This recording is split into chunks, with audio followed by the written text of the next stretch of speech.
Your ears do not deceive you.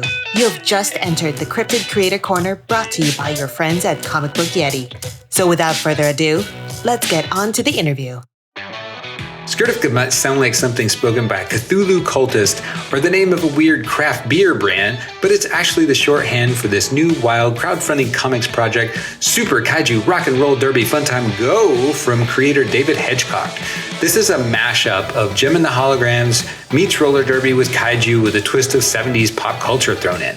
Harmony, Lyra, Melody, Cadence, and Viola are a struggling 20-something band and a roller derby team flush with talent but broke as a joke. The Burnouts are thrilling concert goers with their killer looks and vibe until a music mishap drops a curious ancient artifact into their hands. Cheeky, lighthearted, and fun, it will be launching soon, and there's an early bird special if you catch it in time that scores you a discount and a VIP wristband. I'll drop the link in the show notes. I read the advance for this, and honestly it reminds me of my own carefree days gigging on the road in the music industry, but with way better shower scenes. The only thing missing is more cowbell. But listeners, welcome again to another episode of Comic Book Yeti's Cryptid Creator Corner. And I'm here with the man behind Sketched.com, SKTCHD.com, for anyone who doesn't know, as well as one of my favorite podcasts. So this is like a real treat, Off Panel. Please welcome to the podcast someone who I think is one of the best interviewers, especially comics podcasts, and so knowledgeable, and always has a lively, interesting conversation with every guest he has on his podcast. But please welcome to the Cryptid Creator Corner, David Harper. David, thank you for joining me. Thank you for having me. So, I just want to kind of get right into it. I think I said this before we started recording. I can't imagine anyone who listens to this who is not familiar with like your work and your podcast. Off Panel is just one of my favorites. I love your interviewing style. I love the conversations that you have with the creators that you've had on. In preparing for this, I was going back and looking through to see. So from June 17th of 2015 was the first, I think, episode of Off Panel with Sean Murphy, to your most recent episode, number 441 with Kieran Gillen. Yep. I mean, that is incredible and quite, an accomplishment, especially I think, not only is it fascinating, interesting, great to listen to, perseverance and longevity are kind of like a key factor in this game. Oh yeah. I'm coming up, next year is actually 10 years for me, which is kind of crazy because I had absolutely no idea what I was doing when I started, and I still mostly have no idea what I'm doing, Jimmy. Well, I find that hard to believe, having listened to many episodes, but I kind of want to, start with the websites that you've been involved in, starting with, so in 2009 with, I guess, helping to found Multiversity. Was that your first foray into comics websites? Yeah, so I had previously been writing on a personal blog about comics on occasion. It was mostly friends and family reading it. And I quickly came to realize that they probably didn't care about comics, which was true. But, they love me, so they wanted to appease me by paying attention to it. And I was participating in an ongoing thread in a forum for a website called Absolute Punk. And this one person, Matthew Milikov, he started at Multiversity Comics, and he was like, "Hey, does anybody want to write for this site?" And myself, and this, he was a part of this thread.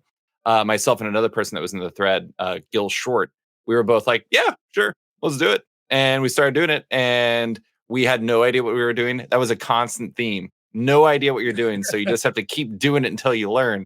And I was at Multiversity for 5 years, and then I left to kind of start Sketched. I wasn't really sure what I was going to do, but I left to start Sketched, and those are the two main sites I've written for. I've also written freelance for The Ringer and written for Polygon and done some stuff for Publishers Weekly, and Skybound had me do some videos for them before, where I just basically talked about Invincible and some other things. But anyways, yeah. So those are the bulk of the places I've written and done varying projects for. When you went out to start, Sketched, and I mean, you said I think it's been, I guess, 10 years with both Sketched and Off Panel, or is Sketched older? Nope. Sketch started it started like I think 1 or 2 days before Off Panel officially launched. So yeah, they launched together. Was it in terms of like going out and starting Sketched and kind of starting your own thing and Off Panel along with it? Was it because you wanted to do more long form type of pieces into comics and have more of the control over what you were putting out there? I mean, because a lot of sites kind of get into I don't want to say clickbait, but there's a lot of like banner ads and the stuff that you want to monetize. Like, was that a thought about that you had in terms of how could I like monetize this for me, or was it still just I just kind of want to do my own thing when you first started it?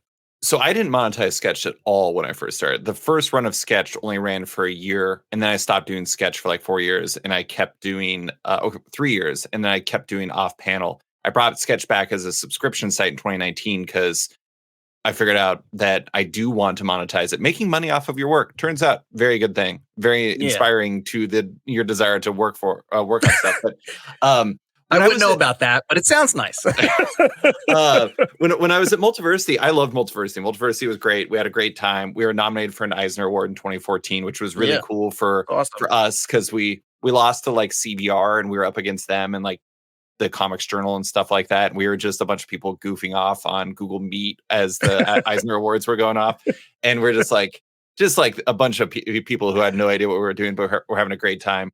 And the thing about it is over that 5-year period, and this is just a rough guess, I would probably say I wrote like 3,500 articles. Wow. And they were reviews, they were news. I did this daily rundown thing where we would do rundown of the news. I was just doing an unbelievable amount of stuff. And the things I enjoyed the most were big interviews and long form articles. And I really wanted to focus on that. But, a lot of sites, hang their hat on news, reviews, previews. That's kind of like the foundation of most sites. And I just wasn't interested in doing that. I'm like, I've written enough reviews of the Walking Dead TV show for a lifetime. I'm done with this.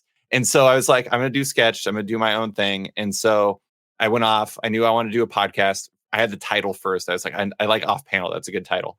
And so the good thing about having done Multiversity before is I had a lot of relationships. So like I was able to start my podcast with like, I think Sean Murphy and Declan Shalvey and Oliver Sava and John Layman were my first guests. And so I knew people to like come on the show.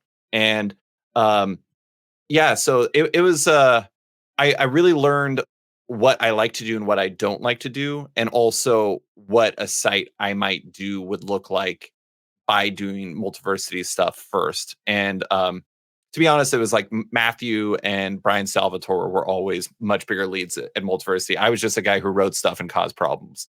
And anyways, but yes, and then Sketch became what it was, and I had a great time with it, and I got burned out, and then came back and launched it as a subscription site inspired by the I don't know if you're a sports fan, but I was inspired by The Athletic, the once independent app that was all about sports, and also this basketball site called Cleaning the Glass. And so I built it off that, and yada yada yada, here I am. Well, yeah, and I mean it seems to be, well, at least I hope it's successful for you. It seems like you have a great reputation in terms of the comics community. Put out phenomenal articles. I mean, for listeners who aren't familiar, some of your recent ones, I really like the kind of deep dive you did with comic book retailers. Kind of like doing like a state of the direct market or state of the stores. But you have pieces like that in terms of the industry, but also, deep dives into comics, and you still do your kind of weekly rundowns in terms of like the pull list and what's out there. When you think about the types of work you have enjoyed doing with like a deep dive into a certain comic or series, what is it that really draws you in? Like, how do you kind of come up with what your articles are going to be, or what really interests you in terms of long form articles with comic series?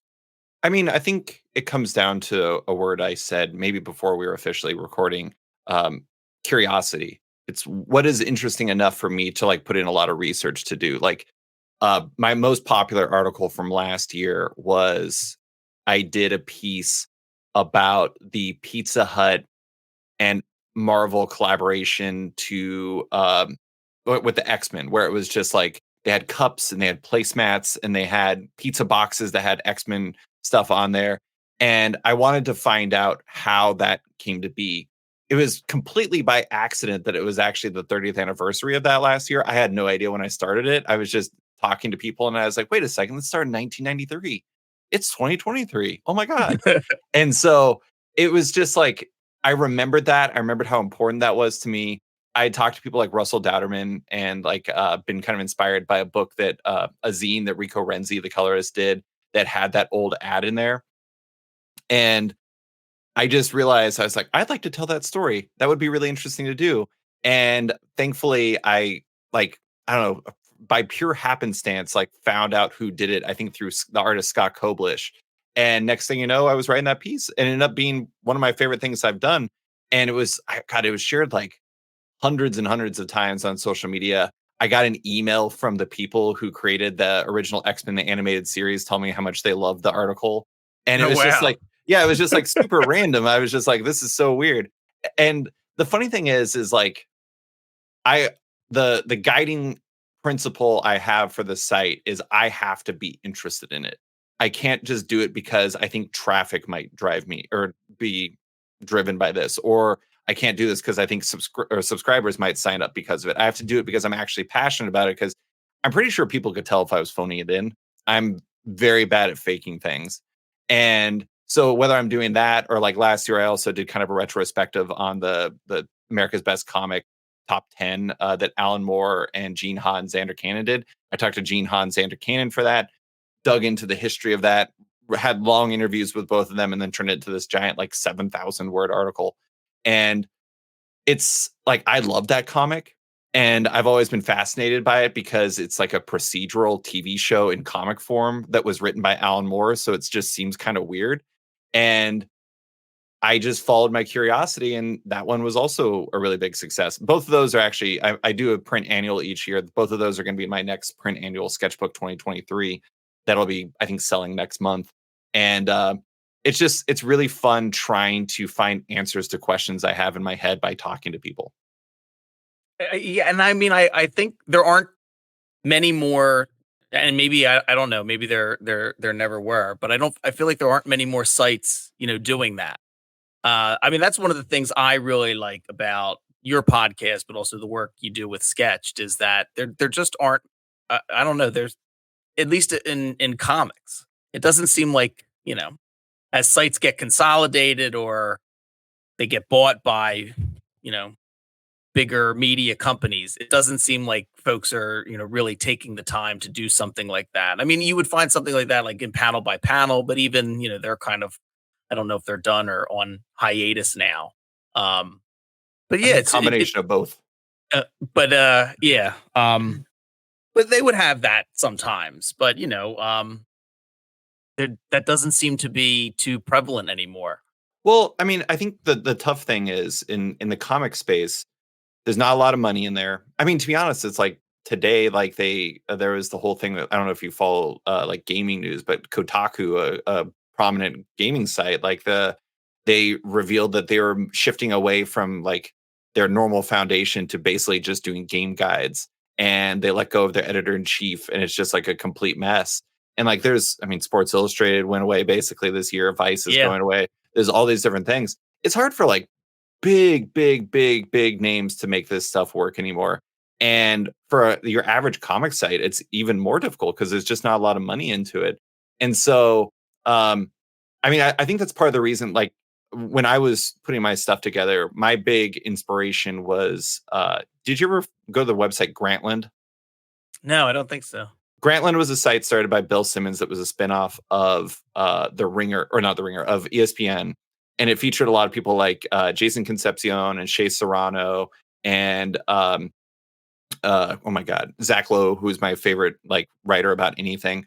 All these different people that just did amazing work highlighting all kinds of different stuff. It was most predominantly a sports site, but there's also movies and food and travel and all kinds of stuff. It was like anything you could possibly think of. As all the pieces were basically just about like what is interesting, and it was an amazing site. And that was kind of my goal, is just to not just focus on the things that I have to do, but try to focus on what I think what I'm interested in and what I think people might be interested in because of that. Like this week, I had my feature piece this week. It was super random.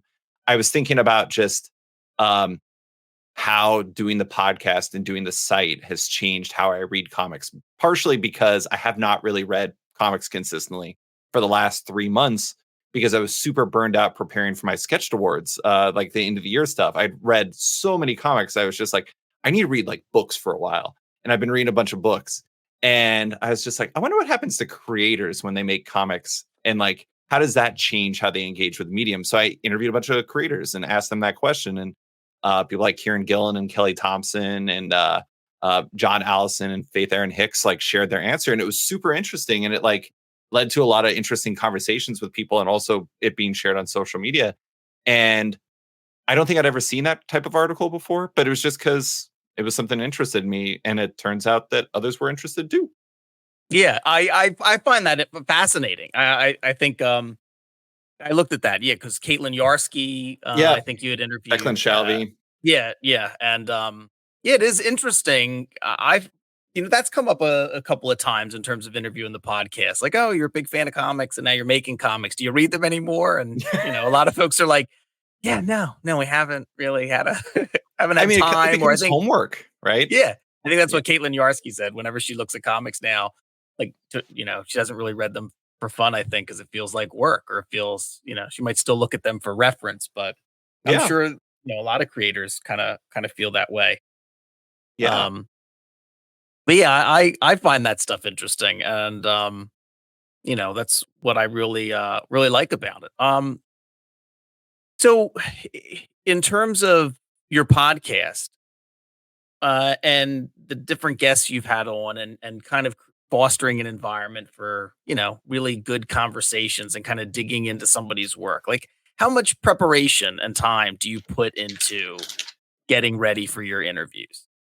It depends on the person, but like, for example, I had Kieran Gillen on the podcast. He was the most recent episode that went up, and that one, Kieran and I had been talking about it in like February, I want to say, or like late January. And we were talking about doing a completely different article. I was going to do an article, not a podcast. I was going to do this thing that I call the Comics That Made Them, where I talked to creators about 5 comics that were really inspirational and influential to them growing up, that like kind of fueled their love and like the type of creator that they ended up becoming. And we shifted it to a podcast because the Power Fantasy was coming, and because it was like the end of his Marvel run, and it just kind of made sense to do it that way. And so for that one, I really, normally what I'll do is I'll read a lot of interviews. And I often say what I read the interviews for is partially to find out what people like talking about, but also partially to find out what they don't like talking about. For Kieran, I didn't really read that many because I've talked to Kieran a number of times. And there was only really one interview about the Power Fantasy out there, which was with Hard Drive. I read that one. That was really long. That was really good, though. And so really what I just started doing is I just started jotting down ideas. Like I'll create a Word document that has like a bunch of topics, and then I'll expand on them. And I like setting up structures so it like kind of creates a narrative flow. So like I'll do like for him, I did like intro, end of Marvel, the Power Fantasy, and then like this moment in time, which is just kind of like a thing about like where comics are right now. And of course, pretty much as soon as I started, I abandoned that structure because that's just how conversations work. But I mean, you know this, it's like how you do the thing too. It's like you start with a structure. I like, let's say I put in like 4 hours prep. I put in 4 hours prep. I thought this is what it's going to be. And then 7 minutes later, I'm talking to Kieran about his dreams.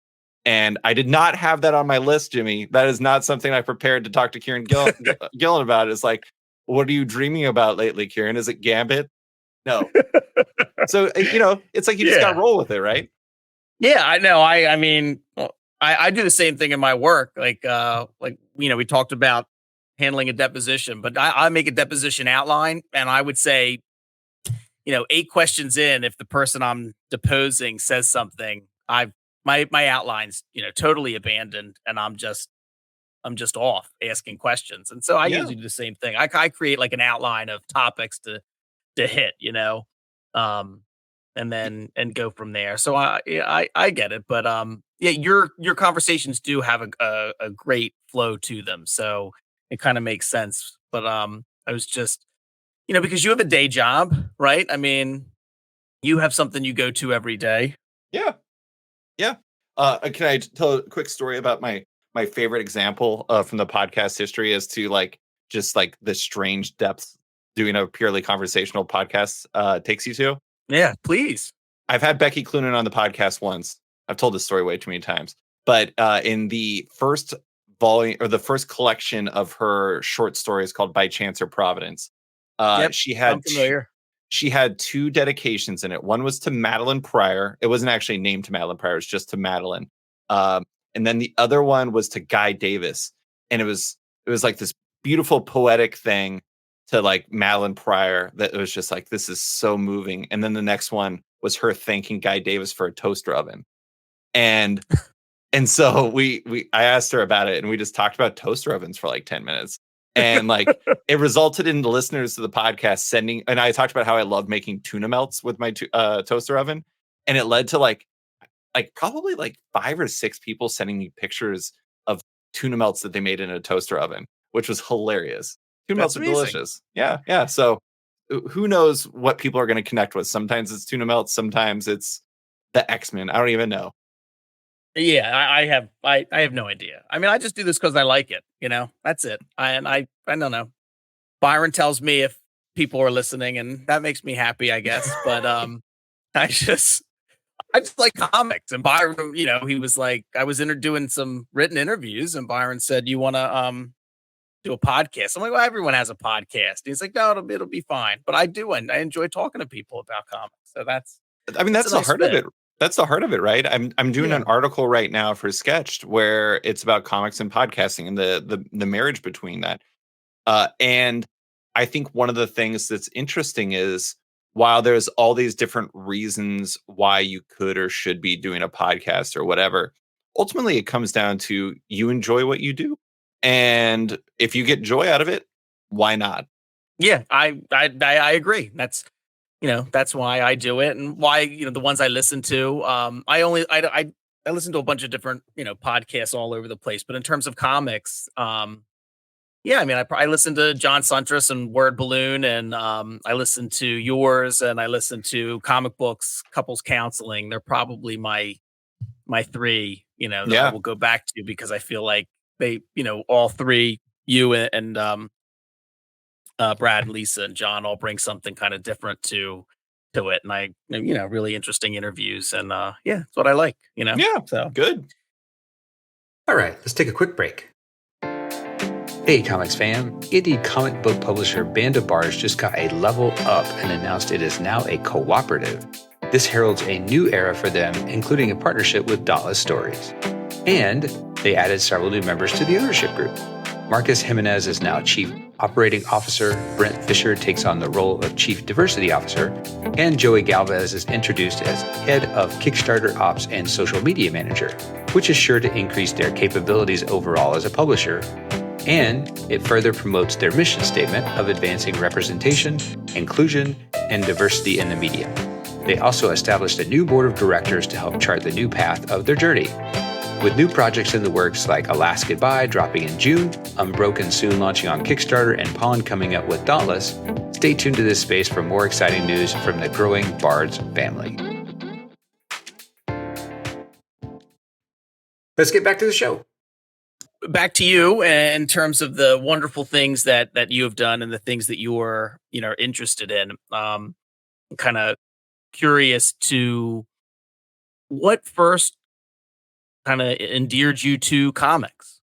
Like, were you like a lifelong fan that wanted to write about them? Did you ever go like my kind of pattern? I went away for a while. I liked them as a kid, and when I was in school and even law school, and it wasn't until much later I kind of got back into them and then played catch up. Like, went and bought the DC Crisis Event comics, and kind of got caught up around between 2008 and 2010. But how about you?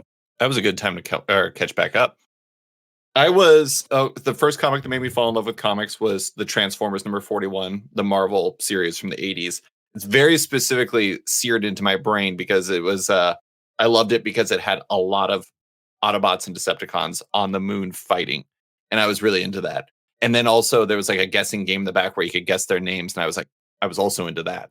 And it was just like, it kind of made me realize what comics were capable of. I think that's kind of how I feel about it. Like, I didn't feel about that in the moment. I was just like, oh my God, so many Transformers on the page right now. It was so cool. I was already reading them, but it was the one that really like kind of sealed the deal for me.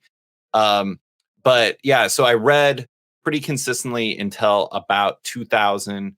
And then I stopped reading, and I was like going through the ending of high school and getting into college. And then one summer, my mom, sounds like a very dramatic story. It's not as dramatic as it sounds like. My mom told me that the one thing she'd ever been ashamed of me of is that I gave up reading comics because I loved it so much. And she thought I did it for the wrong reasons, basically like social pressures. She wasn't wrong. And she told me that if I was interested, she would buy me like a comic and I could see if I still loved it. And so we went to the comic shop and told my story to one of the employees. And the guy was like, well, what did you love then? And I told him, I was like, well, the last comic I loved that I really read was, really loved that I read was Preacher. I quit as soon as I finished reading Preacher. I was like, I'm done. Not gonna top this. Still mostly hasn't. And the guy was like, heard my story. I told him what other things I liked, and he gave me the first trade of something that had just come out, Why the Last Man. And so I have a framed sketch of Yorick and Ampersand along with a letter from Pia Guerra that I had written her a letter saying about how Brian and her work got me back into comics, and that they owed me like $25,000 because so much money to spend on comics. And she thought it was hilarious. And I also told Brian that story, and he thought it was hilarious. But that was the one that got me back into it. It was that and The Walking Dead and Fables that were really the ones that got me back into comics full time. And then I've just been growing and growing ever since. And but anyways, it's interesting because I never really thought about writing them until I just kind of started. It wasn't like I didn't have grand plans on doing it. I loved Wizard magazine growing up. That was like my jam. Wizard, I actually liked more than I liked most comics. And I probably still like Wizard more than I like most comics. But it's just, I never was reading this. And I was like, you know what? I really wish I was doing Mort of the Month. No. But yeah, it's just, it was a thing that just kind of happened that kind of just keeps happening. And I have not objected to it too profusely yet, but TBD. Have you found, since you got back into comics, since Why the Last Man, the past 20 years, have your taste changed? Oh yeah. I mean, I used to think that the world was superhero comics and Vertigo. That was it. And then bringing my mom back in the story, she bought me Blankets by Craig Thompson for Christmas one year. And that was like right after it came out. And she was at, I think, either Borders or Barnes and Noble. And the person that was working there, she was just like, are there any good comics? And she's like, you got to check this out. And I got it and I fell in love. And then I started like kind of exploring more. And like, it's interesting to see how my lists for like end of the year lists have evolved since I first started kind of doing all of this. Last year, not 2023, 2022, like 7 of my top 10 were like autobio comics. And I would not have expected that, but there you go. And then last year, I think I had something like 14 different publishers involved or something like that in my top 25. And it's just, there's 2 things that happen. One, I've grown and I've changed and I've aged, and what I'm interested in has shifted, but also comics has shifted. When I got back into comics, it was like 2003. And so from there, Scholastic Graphics and per second were created. The book market really evolved. What could be published in comics expanded dramatically. Kickstarter hit, Webtoon hit, et cetera, et cetera. So the world of comics grew dramatically. And so not only did my interest grow, but also my opportunities grew. And I think that was a perfect combination. Yeah, I mean, when I got back into comics, it was because I was at like what Wizard World, one of those conventions in Philly, and Sure. there was a bunch of because that's where I'm based. I'm in Delaware now, but Wizard World and Philly is supposed to be. It used to be a really big con too, I think, right? yeah, I mean, it had a lot of like TV and some movie people, but usually got a good number of comic creators, and but I think one of the first years I went, there was a ton of stuff for Blackest Night, and I had no idea what it was. I hadn't really read comics in a long time, and I'm like, well, that seems neat. I always liked Green Lantern, so then I got like the hardcover editions of like Blackest Night, and then I was like, but I had no idea who anybody was. Like Yeah. I'm going through. I'm like, I need the old. I need to dig out my old DC Who's Who to figure out.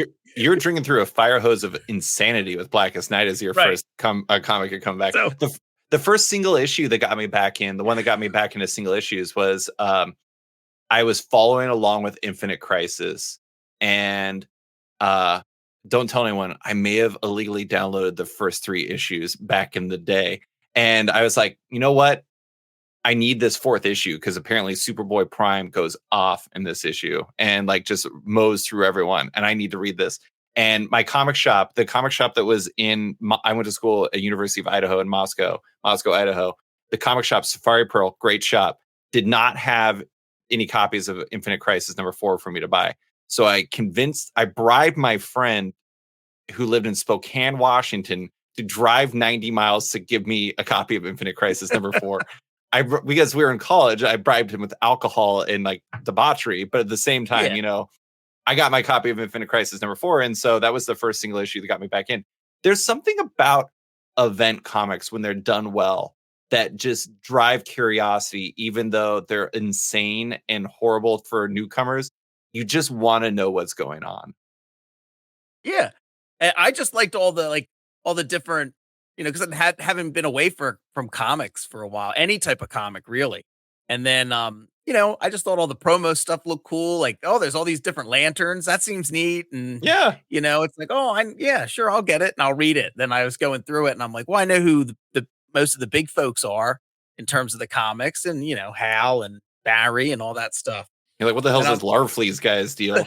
Yeah, so then after I read that, I was like, all right, well, I guess I got to go back and read Crisis on Infinite Earths and Infinite Crisis and Final Crisis and everything else. And then I was like back in, and then like the New 52 hit, and I was like, all right, well, I'm reading a lot of DC comics now. There you go. I read every single first issue for New 52, and that was an experience. Yeah, I bet. I really liked the New 52. I liked a lot of it. Sure, yeah. There's some good stuff. There was some bad stuff too, but you have 52 comics, odds are a few of them are not going to work. I think the thing I most did not like about the New 52 was I guess the comic after Brightest Day, right before they relaunched the Flash, that there was like a short Flash run, which was really good, about Barry being back and trying to deal with like his the Flash family. Rebirth. I think it was. No, I think it was. I don't know if it was Rebirth. I think it was like after Rebirth and after Brightest Day. Okay, it was like a 12 issue where Barry was back and trying to deal with the fact that he'd been gone for so long and reintegrating with his family, and I thought that was really interesting before they rebooted everything. But yeah, it was a fun time to get back into comics. But then when I found like Comic Book Yeti, who covered indie comics, I didn't really know what that was. And now I've, in the past 2-3 years, I've backed a bunch of stuff on Kickstarter and read a bunch of indie comics, and it's been a ride. You're in it. Yeah. I'm deep in it. But what about interests outside of comics? Oh, boy. You seem to be a big into sports, into basketball, from what I can see. I mean, I am into. I mean, that's my secret. Is like I am an enthusiast of all things. But yeah, basketball. I'm a huge NBA fan. I'm a giant Indiana Pacers fan. I'm really big into. I mean, I love baseball. I'm also very big into fantasy baseball. That's like, I would say my two greatest strengths in the world are I'm very good at fantasy baseball and I'm very good at shuffleboard. So, okay. yeah, if you think I'm good at podcasting, wait until it's midnight and we're drinking gin and tonics. And I'm playing shuffleboard with you because you're toast. Anyways, but yeah, so yeah, I mean, I'm just an enthusiast of things. Like I have rediscovered my love of video games. I just played Death Stranding, the Hideo Kojima game, and I'm like still kind of obsessed with that game, despite the fact that I beat it already, and now I'm just like idly building roads and delivering packages in that game. I don't know. I mean, the funny thing is like I have a friend who doesn't like have hobbies, which is a weird thing to say, but it kind of is true. It's just like he doesn't really have those things for himself. I'm the opposite. I'm like Larfleeze, the Orange Lantern, who like wants everything to be his, but with hobbies. And like I like for example, I'm a big runner. I'm like constantly forcing myself to get better at running. And like today I had a very good run and I felt very proud of myself. So I love stuff, man. Just I love doing things. Give me time and give me money, and I will do all the things. Nice. In terms of sports, is there like what is because you're based in Alaska, right? Yeah. What is like the in terms of like live sports? Because you guys you don't have any like we don't professional have it teams, right? Like, is No. there anything like minor league, like anything you get to go to? There are like kind of weird. I don't even. A minor league is generous, like hockey stuff, and then in the summer there's like summer league baseball where like college players come up here and they'll play. And like historically, we've had some great players. Like Mark McGuire came up here, Barry Bonds, a bunch of different people. Aaron Judge was here. I don't know if you know who Aaron Judge is. Giant New York Yankee man. Yep. So we've had like a lot of players come through here. But in terms of sports, it's not exactly a metropolis for live sports viewing. I will fly down on occasion to go watch the Indiana Pacers play. Like for my birthday this year, I went and watched the Pacers play the Trailblazers. And I turned 40. My big gift to myself was, and my family contributed, my wife's family contributed. We had courtside seats, and it was it was mind blowing. It was so crazy. So basically, my thing is like if I ever want to see good live music or if I want to go see live sports, I have to fly somewhere first. So, in terms of good live music, is that one of your other hobbies? It was. I mean, for a long time, it was. I used to be obsessed with it. I would fly a different place every single year for a different music festival. I don't know. Like I have a poster for Bumbershoot, which is a music festival that used to exist in Seattle. I would go to Sasquatch. I went to Coachella. I went to this other one that is in Barcelona called Primavera Sound that was amazing. Although one thing that's important to know is if you ever decide you want to go to a music festival in Spain, you need to realize that people in Spain do things much differently. And like the first sets start at like 8:00 at night and the final sets finish at like 8:00 in the morning. So prepare to be wrecked from a sleep standpoint. I was like, you know what? I'm going to go this entire festival. And then I'm going to go during the day and I'm going to be a tourist. And then I was like, when am I going to sleep? The answer is I didn't for like 4 consecutive days. I'm not familiar with the festival. So what type of music is this? Primavera Sound is like a little bit of everything. It was, it's, kind of focused on like indie stuff. So like the big names there that year were like Pulp actually reunited for it. Animal Collective was there. The Flaming Lips, Sufjan Stevens. God, who else? Big Boy was there from Outkast. He was amazing. God, I'm trying to think of who else. There was like a ton of like smaller bands at the time. Like I really enjoyed watching Caribou. One of my favorite things though was they closed down one of the sets because I don't know if you follow soccer at all, but the Champions League final was taking place between Manchester United and Barcelona that same night. Okay. And they closed down one. It was taking place in, I think, London actually. And they closed one of the stages and they showed the match on a giant screen for one of the screens. or on one of the stages. And I watched that with 2 Arsenal fans, and needless to say, a lot of fans of Barcelona because we were in Barcelona. Yeah. And it was like the most euphoric experience watching these people lose their minds when their team won the Champions League. So one of my, bringing it full circle, one of my favorite experiences from a music festival was actually watching sports at a music festival. Yeah, that's amazing, though. That's great, though. Yeah. I love that. I think I'm pretty sure this was you because you turned 40 in January, right? Yeah. I think you had a picture of and a post on Twitter about eating too much food, and you had what looked like some delicious pancakes, and if I remember correctly, it looked like some type of maybe chicken fried steak or fried chicken and 2 eggs.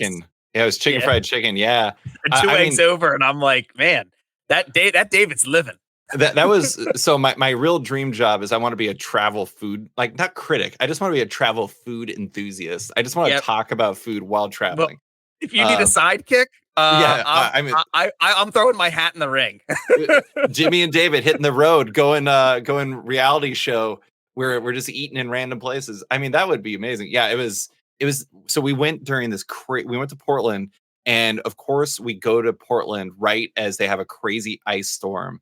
And everything is shut down besides this place called Grits and Gravy that was like a block and a half from our hotel. The most treacherous a block and a half you could ever like take in any city. It was just like insane. And we're walking the streets to get there because the sidewalks are so iced up. And we get there and the place was amazing. I had like a chicken fried chicken and the best pancakes and just and eggs. And then like we ended up going back there again, and I couldn't do the chicken fried chicken again because it was like murderously. And actually, here's the secret: there's 2 chicken fried chickens. Dark times for my insides, but yeah, I bet. I enjoyed the experience. Sorry, now I'm just rambling about food. I love it. No, that's the other thing that I would do. I just got back from Ireland last week. Yeah, how was it? It was phenomenal. I went with my brother Bobby. I shout out Bobby on every podcast. He's the Cryptid Creator Corner's #1 most dedicated listener. Bobby listens to all my episodes. But we had talked about going to Ireland for years together. Our families graciously allowed us to go for my 45th, and so we went for a week in Ireland, and loved it. And where'd you go? We went kind of all around we went all around. We were in Dublin for 2 nights, Wexford, Kinsale, Dingle, Galway, and Limerick, and then and flew home. So we really packed a lot into a week. And I had interviewed Gary Maloney on the podcast, who's an Irish writer. And when I was talking to him, I mentioned I was going to be in Ireland. He goes, "Oh, that's Dublin Comic Con." So Bobby and I that first Saturday went to Dublin Comic Con. So which was kind of a neat experience. To go to a Comic-Con in another country. But I think the food scene years ago in Ireland used to get a bad rap, but now it's amazing with like phenomenal pubs and restaurants, and like they have Michelin starred places. And our first pub we went to have a pint, they stopped serving food, but there's like a little coffee shop around the corner, and we went. It looked like a husband and wife ran it. They had coffee and pastries, and then they made like full dinners. We had chicken covered in gravy and all kinds of vegetables and potatoes, and it was just we had Guinness lamb stew for a week, and we're on our way to having our cottage pie. Yeah, we're on our way to having our reality show right here. We're just basically sketching it out. Fun fact for you: the only live version of Off Panel I've ever done was in Big Bang Comics in Dublin. My wife and I took a big trip in the UK and Ireland where we were there for the split between those 2 places for a month. And I did a live podcast where I had John Hendrick and Bruno Batista, the owners of Big Bang Comics, and Declan Shalvey and Stephen Mooney as the guests for the episode. And we had a live audience. Gary was there. Gary was in the audience. Gary's great. And it was what a great country filled with. I always say that like the reason why Off Panel is popular is because I have the support of the entirety of the country of Ireland supporting me. That's phenomenal. And only because you mentioned their names, my brother's going to be mad when he listens to this episode. But why?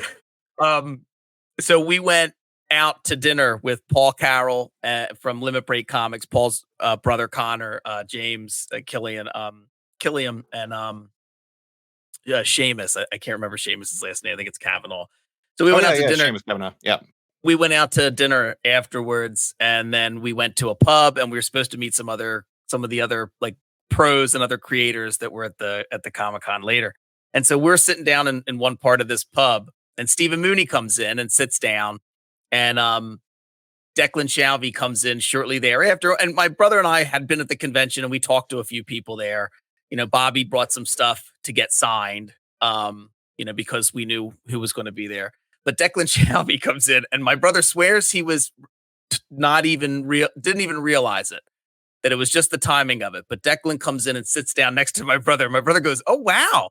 And Stephen Mooney goes, "I didn't get a no wow." And my brother starts to explain, and Stephen shuts him down. He goes, No, it's okay. And I think we all lost it. And for the rest of the night, whenever somebody new came in, we would just go, "Oh, wow." Yeah. And my brother wanted, I think, to disappear. But and slowly but surely, Stephen Mooney was developing an increasing complex about the oh wow. Yeah. But sorry, Bob. It's a funny story, and it's good. I like it. Yeah, but we had a very nice time. It was great, kind of hanging out with it. They were very, very nice to us, and it was nice hanging out with folks after the convention. And I love Ireland. It was my third time and my brother's first, but it'd been almost 20 years since I'd been there. So that's great. Yeah. I never felt though as old as Dublin Comic-Con, where there were so many young people cosplaying as things that I could not identify. Oh yeah. I understand that. Just assume it's Genshin Impact. That's the majority of it. Is it? No, I don't. Well, it was funny. We went to Emerald City Comic Con a couple years ago, and like there was all these people that were dressed as like super cool things. And I asked my wife, because I figured between the two of us we would know it, and she had no idea either. And then she actually did some like Google Lens sleuthing and found out that like the majority of the people were like Genshin Impact cosplayers. I don't know if you know what Genshin Impact is. It's a video game. I do know what it is, but not much. But I have at least heard of it. So because of Alex DeCampi coming on my podcast, I started listening to the score. Incredible score, highly recommended. Shouts to Alex for bringing that into my life, because I absolutely love it.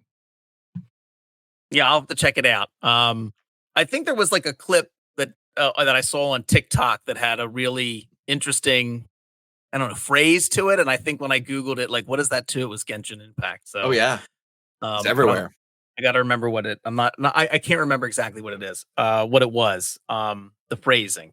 It had an interesting cadence to it, though. Sure. But yeah. So before I let you go, David, what is it in terms of your own reading? What are you reading right now that you're really enjoying? Well, unfortunately, if anything. I mean, unfortunately, I did just admit that I'm mostly not reading comics right now, so it's a hilarious thing. I am reading Martha Wells's Murderbot Diaries series. I don't know if you ever heard of this. It's a series of books. I am obsessed with it. It is a 7-book series as of right now. 6 of them are novellas. 1 of them is a novel. I'm in the midst of the novel. I'm 5 books in, and I absolutely love it. I actually like that is like my newest run of things. I also was reading all of Timothy Zahn's Star Wars books. I've read all of those now. I met him at Paris Fan Festival last year, and it was the closest I've gotten to like completely like fanboying out. That I basically turned into like a psychopath for the entire time I was in line to like get a pic or get a autograph from him. Wonderful. Yeah, it was great. It was really great. But yeah, so Murderbot. Everyone should read Murderbot. Let's see. What comics have I been reading? I read X-Men Forever #1 last night by Kieran Gillen and Luca Maresca. That was very good.